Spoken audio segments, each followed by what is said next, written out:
My new position is to advise, not to criticize the government, but to advise them on how to run the country. Because when you cuss them, stickness breaking theirs. When you advise them, there's trip over on the advice. So I don't know what to do with these people. But they're talking about shutting down the scrap iron industry or anything that look like poor people getting work from. They want to shut it down. And I was saying just before you came on, that Patrick Manning was telling me at some time that engineers are the best minds because they have creative intelligence, they could think on the go, they have common sense. They're not as aloof as the doctors, the lawyers, the accountants, and all these people who find themselves in political office.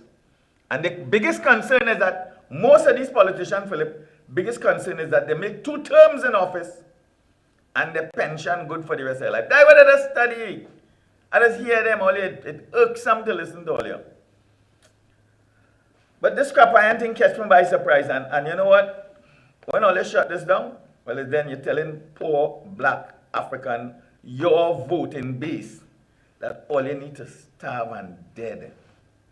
We only need all you come election time, put on a red jersey, wave a balize, vote for we, and go from here after that. We are no use to all you a bunch of decadents, all you picking up scrap iron from in the labas and going and sell it. But all you don't know, that is a big industry. All you just look down on them people, and this is what has happened to all your non-engineer minds. Phillip boy, you have been back there, Errol? I'm not hearing the audio. Testing 1, testing 2, testing 3. Yeah, I have you. You're hearing you. You hear me now? Yeah, hearing you. Phillip, I know you're a fella. You're a statesman. Your aspiration is to be the next leader of this country. And I know you like to stay clear of the dotish, mudslinging, hogwashing bacchanal. But I just want to say something. And just give me 2 minutes to talk. I remember when room 201 was for sale. Room 201. There was a lot of big influential people in the PNM that bought that 201 tape when it went up for sale. I was part of the discussion, and I went to Arnold Roberts and I told him there's a tape out there, and you need to intercept that tape before the PNM buy it. Unfortunately, he was arrogant enough to not believe that there is a tape out there. He said there is no such tape existing. However, they bought it, and they put it out. And it went out, and it do a lot of damage to him and the UNC and thing. And them is politics, right? You know a fella like he come out for Rowley. You have a man named come out for Rowley.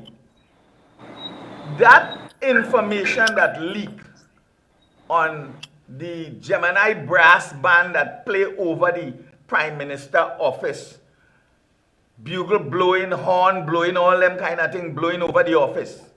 Like if the office have a horn blowing in it.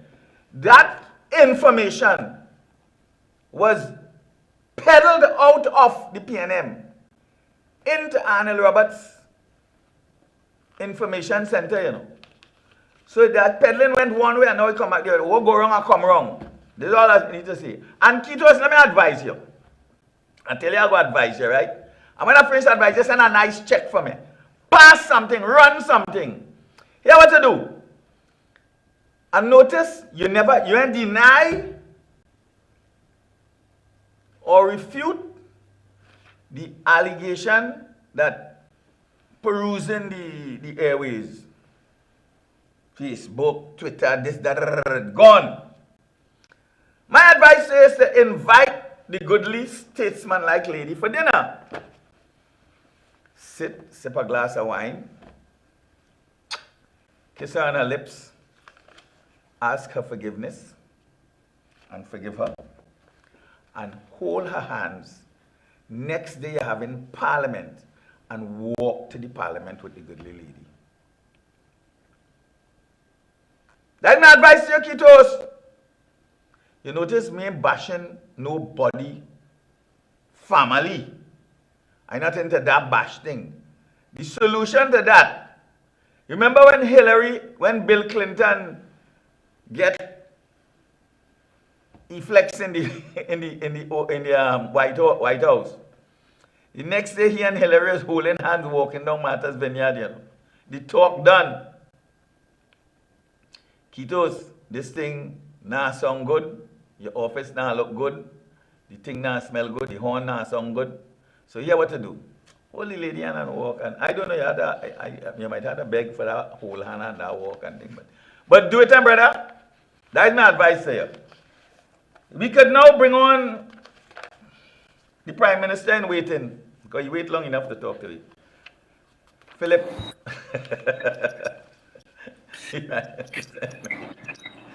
You see, I didn't introduce you properly. I'm sitting here listening and listening to all of it. Terrible, terrible situation, boy Boxu. Yeah. It's a terrible situation, but I think that your advice of every public utterance that I have heard on the matter, I think your advice is spot on. And at the end of the day, and this is all I could add to this, is that life is a funny, funny thing. And plenty of people who ramage on you today could hold their head and ball tomorrow when things fall on them. And that's life. That's life. And we who would consider ourselves the intellectual leadership of the country, we need to carry ourselves a certain way. You could hate Keith Rowley, and there are people who do. And if there are people who, if they hate him, they have good reason to hate him. I wouldn't get in the way of that hate. But I don't think that hate should translate to his wife, especially somebody who stayed out of the cut and thrust of politics for all the years that he's there. I'm just saying that it is too easy. And it's both sides. It's both sides. So I don't want UNC people to feel like covering for PNM because I'm not. I'm just thinking of the public, Trinidad and Tobago, especially young ones, who we want to give all kind of correction to when they're looking at us and see that this is the behavior. You know, I just think that there was a time when you could have said less and hurt more. It didn't have to be so decadent. I think they have bigger issues. We in the Progressive Empowerment Party say the local government, the entire system of local government in this country is a waste of time and money. And the current local government minister, Faris Al-Rawi, is trying to turn it into something that competes with central government. Trinidad is too small. And there's nobody having that conversation because the intellectual leadership of the country talking about who holding who. So the opposition leader, instead of using the opportunity to debate and highlight the shortcomings and the failures of the government and their policies, the opposition leader called on her UNC councillors to boycott a conversation with the local government minister. Now, Faris Al-Rawi, I have my views on him, and like him or hate him, again, we are in a 5-year cycle where this is the minister of local government. Now, unless you're willing to call out your 500,000 and tell them, let me shut the country down and march till the government collapse, then engage in governance. The public is looking to hear alternatives to government. The public is looking to hear what the government is proposing, and then is looking to hear what other people are proposing. Our stance on local government is huge. We say abolish it. Abolish the regional health authorities. Abolish the way local government is done. Abolish the way the police service is done. Replace them with localized, independent constituency boards of supervisors, independent of each other. So Diego Martin West will be responsible for its own policing, its own education, its own healthcare, its own public works, maintenance of infrastructure, its own public utilities, electricity, internet, cable, telephones, water. Those things are important to people. The things that go to make up a life are not getting addressed. The public frustrated, the country stagnant, septic and spoiled, and an opportunity for them to debate. At least let the public see that it's a basket of nothingness between the two of them. But the UNC boycott, so Keith Rowley stay away, so Faris ended up there with like a Pommy one with 6 other councils, and it's stupid that our entire national political governmental conversation has been reduced to dogs fighting in the road. This is not a civilized country anymore because of the behavior of those who hold office in the parliament. You know, you talk about water just now, Philip. And I heard Marvin Gonzalez in his attempt to get rid of 200 or 300 workers in Wassa. Same thing with the scrap iron, they're shutting it down. But water is the next new oil of the world. Water is going to be the most important ingredient in human survival in the world in a short time. Boxu, you know how strong a statement you just made there. While we corrupt the airwaves with foolishness, Great Britain rationing water. Speak about it for me, Philip. Talk to me about it. We have a rainforest climate. Our weather today. Boxu, I was working it out today.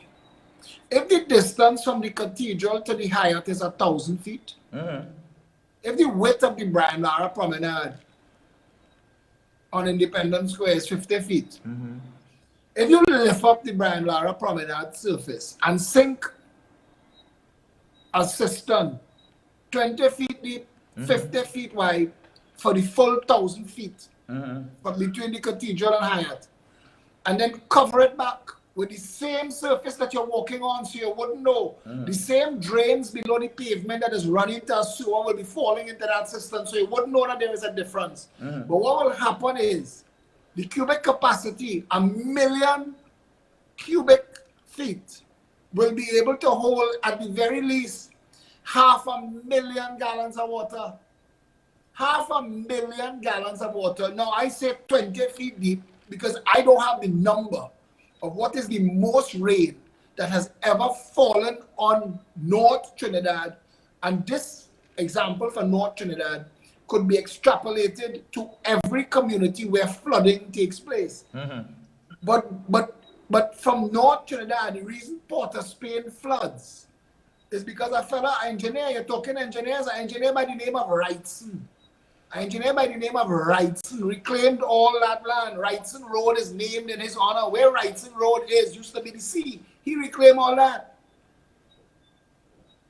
And we need to understand that the water that flows from St. Anne's and Cascade and Marval and even Belmont coming down around the savannah and all that paved surface, running down all those drains, running down to Independence Square. When it reaches Independence Square, it reaches in a bowl because it can't cross South Key and all of that. That's the upside of the bowl. It can't reach the sea. So it gathers and collects. And if tied in, it can't go in the drain because the drain full. Right. But if that was a cistern, 1 million cubic feet capacity holding 500,000 gallons of water, and I'm using that as an example, you might want to go 40 feet deep because the meteorological office might tell you our worst rainfall in history put 1 million gallons of water in Port of Spain. So we know that that's our worst case scenario. That's what we want to catch. So once you cater for the worst case scenario, Port of Spain could never flood again. And to make it worse, you would have just captured 1 million gallons of water. in a system that when the rain stopped falling, you could pump. You could pump to a facility that captures whole streets and distributes that 1,000,000 gallons of water into taps in Port of Spain. The cost of doing that, all of that, is pennies when you compare it to the $500 million we spend every year desalinating seawater. When we get more rainwater, I tell people this all the time, challenge me with this. We get more rainwater in Diego Martin alone than the whole of Trinidad could use in a year. It always raining in Diego Martin. Diego Martin had no dry season. The aquifers in Chagaramas is hundreds of millions, must be billions of gallons of water. And Chagaramas back in Diego Martin, Tucker Valley Road, back in COVID. We could have a system in place where Diego Martin responsible for its own water. Diego Martin could take care of Diego Martin West, Diego Martin Central, Diego Martin Northeast. It could probably take care of Port of Spain North, St. Anne's West, but Port of Spain North, St. Anne's West, Cascade and St. Anne's and Belmont have more water than they could use as well. And every community that has one of our concrete rivers capturing water and throwing it in the sea is an insult to intelligence. You're correct. Maybe if we had some engineers instead of fools, we would have thought, why don't we capture the water that falls in the rainy season so we can have water in the dry season? Well, you know, I'm sorry. Marvin Gonzalez, seemingly a nice fella, seemingly, trying his best. He's an ex-police turned lawyer, now turned politician. Doesn't understand half of what you just said there.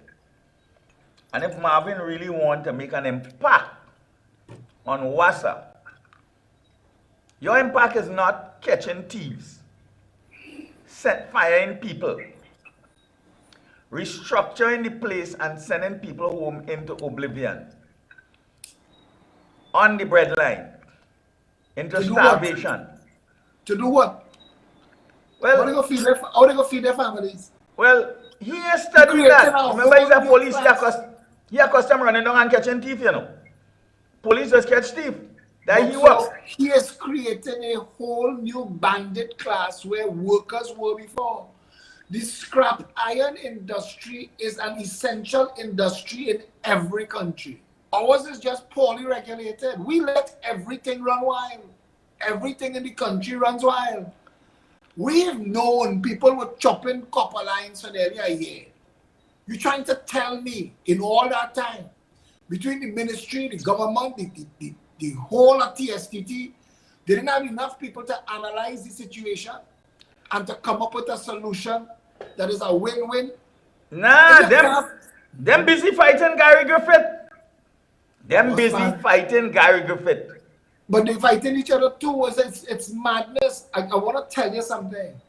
If copper is what is causing them to chop the TSTT lines, and you don't want them chopping the TSTT lines, make it ban copper so that it's a criminal offense to be in possession of copper above a pound or above a box. Or in fact, if you sell me a box of copper, you should have a license with it, a bill, a receipt. I must be able to show where I got this copper from. I ain't climb up on a lamppost and thief it. Do that. Why distress everybody else? You're telling me about the manhole covers. We pressing some single sheets of check plate and dropping that in a concrete indentation and calling that a manhole cover. You could put proper manhole cover systems in place, foundries. God, come on. They have manholes in this country 500 years old. They made in foundries in England, in Scotland, in Ireland. You're trying to tell me that we can't press out an actual manhole cover so that when you're talking to the head of the Scrap Iron Dealers Association, you let him know that if you are in possession of government property, we will shut you down, jail you, fine you $1 million per pound of metal that you have. You could make it so onerous for them to contemplate It's like if you get caught with a carton of illegal cigarettes in Trinidad, they lost your ass in jail. People don't know illegal alcohol so powerful that customs and excise have more authority than police. Customs don't need warrant to come and break down your door if they hear you have illegal alcohol and illegal cigarettes. You know? So if we could do that for alcohol and cigarettes, can do that for iron? Could do it for copper and iron, for sure. Good advice. And Fitzgerald Hines, I hope you're listening to the Prime Minister in waiting. He has advised you on how to manage and regulate the scrap iron business rather than shut it down. Because shut it down is like, it's chaotic. And it making you look stupid like you don't know what you're doing, because the easiest thing to do is to shut down something. It come like you have a business making money and you run out of ideas, you don't know what to do, and you sell it to give you money to last you for 6 months. Spot on, Boxu, you're spot on. They have no ideas. When they meet as a cabinet, I would like to be a fly on the wall to find out what do they discuss. Because every time they come out of the cabinet meeting and they have a press conference, all I hear is a next layer of nonsense. Nothing works in Trinidad and Tobago. Education doesn't work. We've had a minister of education. She's in the job for 3 years now. They've been in government 7 years now. They're building on nothing. So the entire education system collapsed to the point where more than 50% of the children fail. Now those children failed the exam that's supposed to take them into secondary school. The secondary school teachers not prepared to deal with failed children. They're not doing remedial work. Their job is to do Form 1 work. So you're sending a bunch of children forward because the state create a system where they say we're going to teach all of them in 1 month what they didn't learn in 5 years. And none of them, nobody went. So you failed at that too. So now you have a situation, Trinidad ignoring these things. Boxu, you're raising some good points. I want to tell you this. 9,000 children are going to fail Form 1, then fail Form 2, then fail Form 3, Form 4, Form 5, and come out at the other end, 16, 17 years old, hormones raging through their body. They want shoes, they want clothes, they want nice things, and they have no work for them, no job for them, no way to advance them and take them forward. We just created a whole new bandit class. And it is like that is what the government's intention is, to destabilize the country. I think they're trying to get us to a point where people are so violent and unruly that they could rule by fiat and martial law. I think that's what they're trying to do.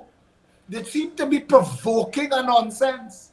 What is the Ministry of Education's plan? Instead of telling me who horning who, tell me what's your plan for those 9,000 children. Tell me what's the Minister of Education plan for the old people sitting down on chairs right now. I bet you $1 million cash. If I walk in any casualty in this country right now, I see old people sitting down there days waiting to try and get attended by a doctor or a bed. We spend $5 billion on public health every single year for the last 20 years. Where's that money? What did we get for it? Don't tell me hospitals. The hospitals built on loans from China, built on loans from IDB. So it had nothing to do with building anything. So where's the spending, recurring expenditure, $5 billion going? Where's that money? In the abyss. Bossman, it didn't go to salaries. We have nurses and orderlies on 2013, 2014 salaries. It didn't go to wages. Where's that money? You know, Philip, as you're talking, I'm just getting some brainwaves. Every Trinidadian, they just say they want to keep us, they want to bring us so poor that the crime situation will be so rampant that the country will be ungovernable and they'll have to rule by martial law and blah, blah, blah. And all of that you say makes a lot of sense. But if these political bankrupt minds were to think the amount of wealth we have in this country, every Trinidadian should be a millionaire by way of real estate and hard cash. I say everybody should have $1 million in the bank account. Eh? But every Trinidadian and Tobagonian should be in that place if this country was governed properly. And I want you to tell the public of Trinidad and Tobago, what is your plans for governing this country, making it a better place for the citizens, for the average man, not for the 1%, but for the average man, the poor man, the man on the street, who are the masses? How are you going to make their lives better? And you were just telling them how to do it, but people like to hear it in local parlance. Come with it. Boxu, any real government, thanks for the question. It's a powerful question. It might take us too long. We're out of time. No, it's all right. Go ahead. You have time. You have about 15 minutes. Answer it. Any real government coming into power, the first thing they have to do is change the system of governance. We need constitutional reform. That needs to be job one. You need to vote for somebody willing to come into office and give you recall as a law. We could copy and paste from anywhere in the world. Arnold Schwarzenegger became the governor of California because they recalled the governor who was there because it wasn't going and it was dipping. They got blackouts and they got brownouts, but California was the 13th largest economy in the world at the time, but they wasn't tolerating that. Fire him.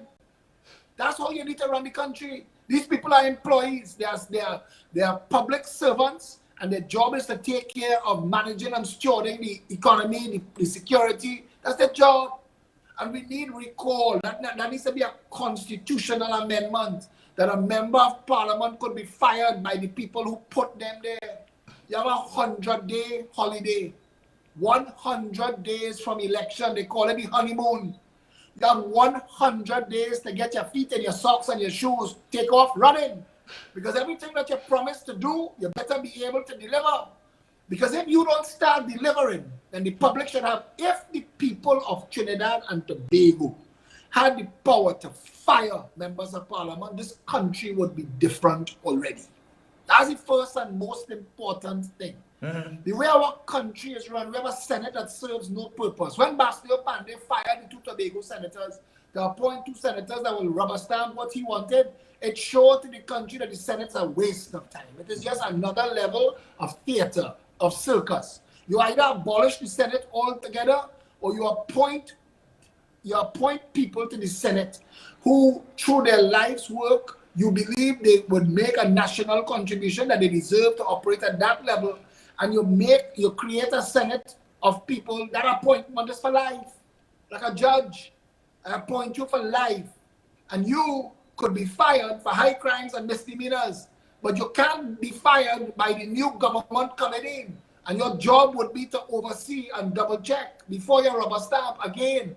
These are conversations we need to have.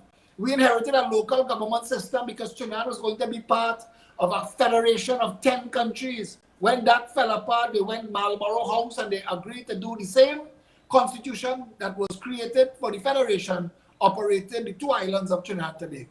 So we have central government, local government, Senate, President. We have more government for 1.4 million people than New York City have for 8.8 million people.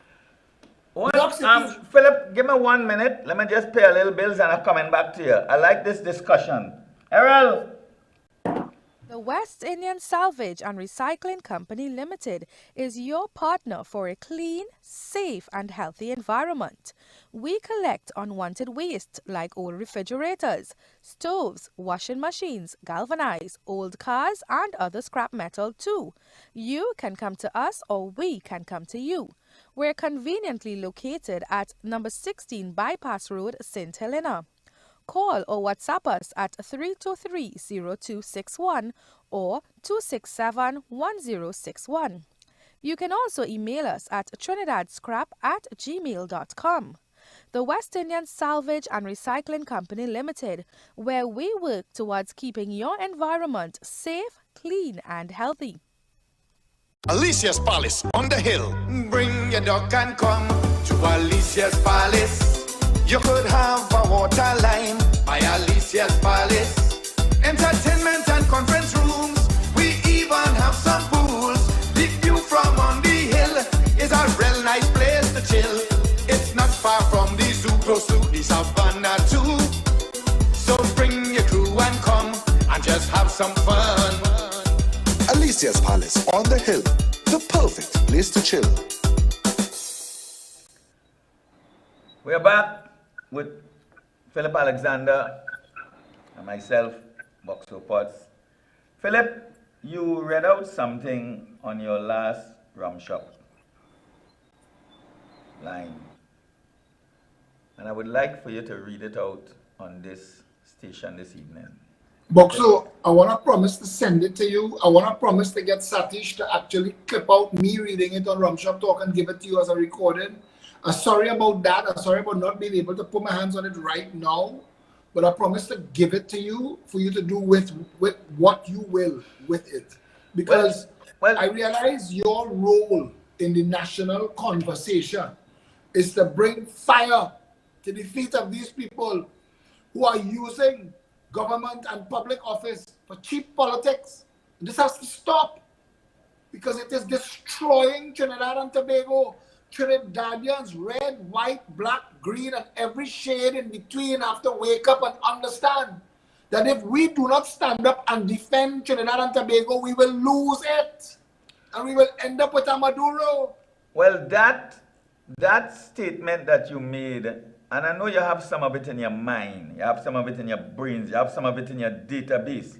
And you may not be able to rattle off all of it, but it was so powerful to tell the African people of their power, of their roles, of their functions, of how they can empower themselves to make this country a better place. And he was explaining to them that who own all the things that all you love, the carnival, the mass, the drinking, the band, the bars, the liming, the whining, the jamming, who own them things? All you all are spending all your money into something and contributing to something that all you can actually own it and be better off. But the murder of the mind, the imprisonment of the mind, the shackles on the mind of the people in Trinidad and Tobago who believe it's either red or yellow or jam and wine and party and oh God. When we will get Boxer, it's too easy. It's too easy to castigate the efforts of others. It's too easy, and I know we have a massive drug trade in this country, and we've had people of all races caught with drugs. Red, white, black, green, every shade in between. And I know it's easy for people to just abandon critical thinking and lay blame, victim and shame. But I want to tell Trinidadians something. And I said this to you in the Rum Shop Talk, that the combined earning and spend of the African community in Trinidad and Tobago, 485,000 people. That money could buy Clico cash every year. In fact, it is that money that holds up Agostini, TGI Fridays, KFC, all them 10 Christian Bote driving Rolls Royce because of black people spending money. Poor black people is line up in KFC and buy real deal, sweetheart deal, all kind of nonsense. That money is collected and go to the top of the pyramid for those at the top to live well. This poor black people money at the bottom wrong. We talk this talk, they're spending the money that upholds the Ansa Macals and the masses. It is their money. And we need to understand, and they need to understand that their labor and their consumption is important to the society. You can't blame the wealthy for getting wealthy if you running them down and pressing your money in their hands. If you are not interested in standing up and voting yourself a government that will level the playing field and make sure that you have access to finance too, can I say 10? I would like a commission of inquiry into the banking sector, into credit. I would like to find out in the last 20 years, I want to know every loan that was made. Every loan that was made, I want the name and the race of the people, and I want you to show me everybody that was turned down and why. And I can tell you, as being somebody who started off at the absolute bottom rung, it's not easy being down there. And my caramel latte complexion helped me. And I know that's why I spend so much time fighting for people who don't look like me. And they don't understand why I fight for them, so they think I have ulterior motive. And a level play field in this country will allow everybody to be rich. You said it earlier and you're correct. With a proper government, Trinidad's agriculture sector could make more money than oil and gas. If you think I lie, let's have a show on that.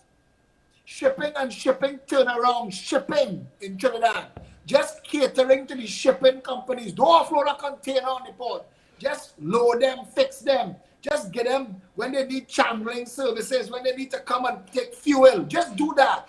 And we can make more money than oil and gas could make. If you do actual shipping, if you build a proper port where the Labas is now, if you build a proper port from there past Sour, I want to tell you, Trinidad would make money like Dubai and Singapore today. That's what they make their money on. Singapore never had a drop of oil. Singapore is first world wealthy. It is a top of the food chain. Their economy eclipses the United States of America, a country a third the size of Trinidad and Tobago. There is successful clues all around the world that you could see and copy and emulate. All we do in Trinidad and Tobago is play nasty politics. We've organized the vast majority of our people into two clans. You're black or you're Indian, fight one another. And your leaders talking nonsense. Kamala should be fired today for calling for the local government councillors to boycott that meeting. Even if Paris talks stupidness, lead them to the stupidness, you pay for that. Highlight the stupidness, expose the stupidness. Show the country why you should be a better alternative. You don't boycott, you boycott and then wrongly boycott. So the people end up again holding an empty basket. This is madness. This cannot continue. This can't just be about race in people's minds. Trinidadians have to grow up. I told that to a media reporter who called me today. I said the electorate in this country is too damn immature. So we're going to spend the next couple of days arguing about if Sharon Rowley won it. The electorate or the illiterate? Why is that my business? Why should I care who anybody's sleeping with, much less Sharon Rowley? Why should I care who Anil Roberts or his wife sleeping with?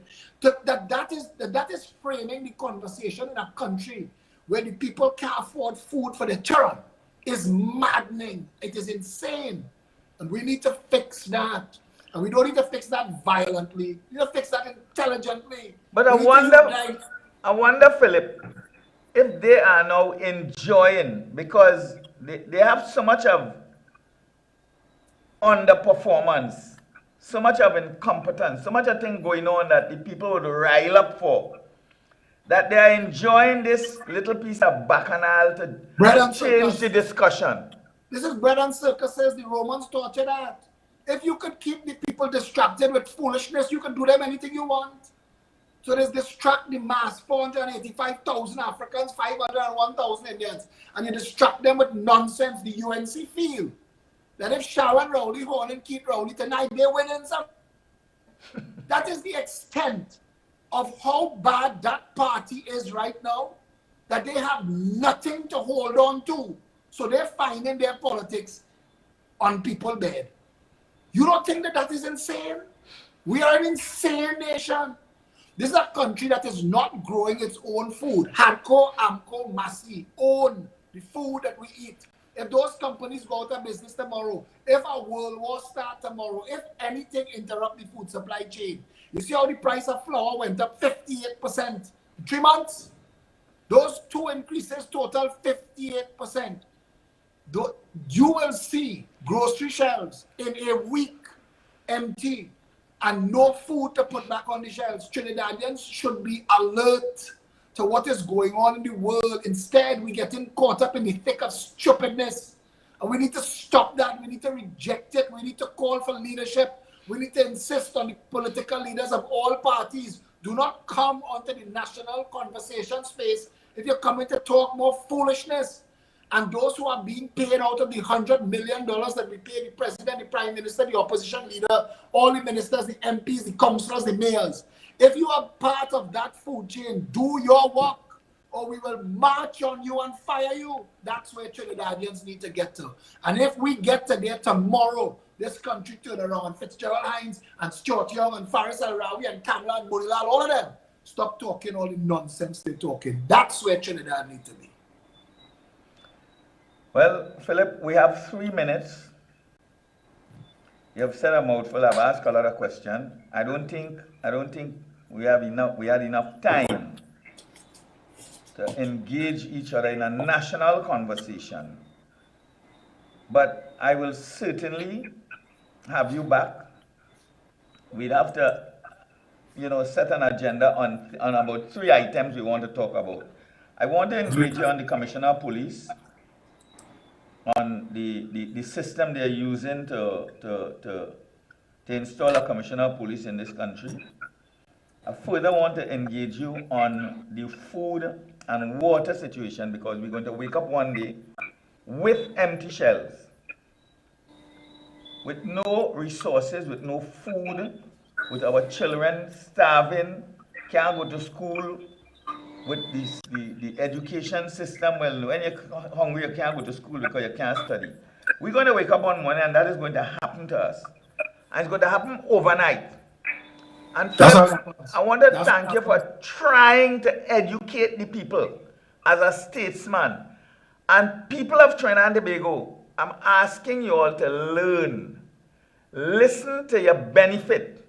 And don't cheer and ray and clap to your detriment when these politicians trying to change the conversation to mesmerize you with BS. Phillip, you have the last word. You have 2 minutes. Boxu, I want to thank you very much for the work that you're doing. I want to thank you for having me on this show. I want to thank Errol Fabian for Gayelle for keeping that flame burning. Errol is a man I have the greatest respect for. I want to thank all of your viewers, the people who standing up daily, we're growing daily. The mass of critical thinkers are growing daily. The PNM and UNC are ending up in deficit politics. And change is going to come. Change has to come. I spoke to a journalist today from The Guardian and I said to them, we will clean this mess either before or after the country collapses. But we had to clean this mess either way. I want to thank you very much for bringing me on, and anytime you want me on again, I'll be here. No, in the near future, we have to continue this as it relates to educating the public, especially the voting public, especially you who are going to be affected and impacted in a very negative way by the mismanagement of our office holders. The people who we call office holders are honorable. I think the honorable part in the job is the office and not the people that we put into the office. We put dishonorable people into honorable office that call honorable, and they don't work for us. And at the end of the day, we end up in this morass, quagmire, mess we find ourselves in. I do believe that you could make a change, Phillip.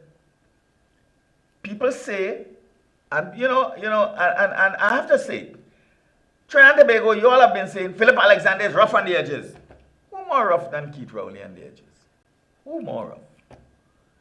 You all want to, and that rough edge talk come from the propaganda machinery in the PNM. And to be a leader, you have to have a strong character. You have to be strong. And sometimes appear rough on the edges with a lot of wisdom, a lot of understanding of representing the people that you asked to put you there to serve them. And I want to say to you, Phillip, that I'm calling you a Prime Minister in waiting because I see you as a leader of this country in waiting. I thank you. You there? Yeah, you're still there? Bring him back on now. Thank you very much, my brother. Thank you very much. Yeah, I want to thank you for as a person who keep fighting for your country. Come hell or high water. Whatever it costs. Sometimes I know you have to dig deep in your pocket to educate the ignorant-minded people that been brainwashed into believing that they must support a government and a people to their detriment. And you're doing an excellent job in trying to educate. And that is why I ask you for that piece of information that you lay out there on the Rum Shop show. If you could get it to me, I will highlight it in bold letters across the screen. We need to have that statement played at least 100,000 times a day. Not a day, a month. For the next how many years? To educate the ignorant masses of Trinidad and Tobago. And I thank you. We're out of here. Thanks for being in here.